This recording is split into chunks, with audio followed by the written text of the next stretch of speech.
மறுமலர்ச்சி திராவிட முன்னேற்ற கழகம் இன்றைய தினம் தமிழகத்தில் இந்தியாவிலேயே ஒரு மதிக்கப்படுகிற அமைப்பாக இருக்கிறது.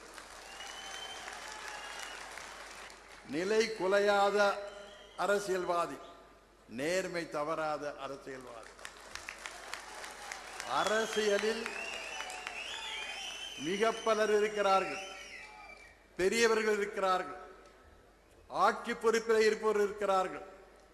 ஆனால் மிக சிலர்தான் மக்களால் மதிக்கப்படுகிறவர்களாக, என்னால் மதிக்கப்படுவர்களாக அங்கே இருக்கின்றார்கள்.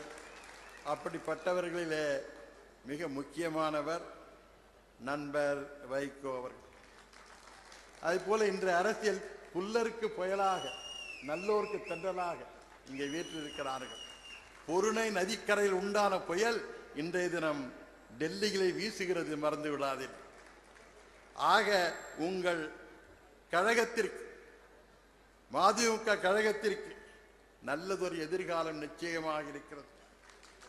ஏனென்றால் அரசியலில் மட்டும் ஒழுக்கம் என்பது இருந்தால் போதாது, தனிப்பட்ட வாழ்விலும் ஒழுக்கம் இருக்க வேண்டும். அதற்கு எடுத்துக்காட்டாக இருப்பவர் நண்பர் வைகோ அவர்கள்.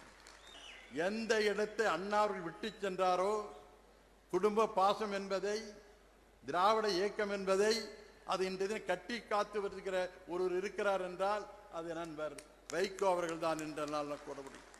ஏனென்றால் கடந்த காலத்தை மறக்கவில்லை, வருங்காலத்தை நிச்சயமாக ஏற்றுக்கொள்ளப் போகிற கட்சி இது என்றால் நான் மதிமுகவாகத்தான் இருக்க வேண்டும் என்று நான் கருதுகிறேன்.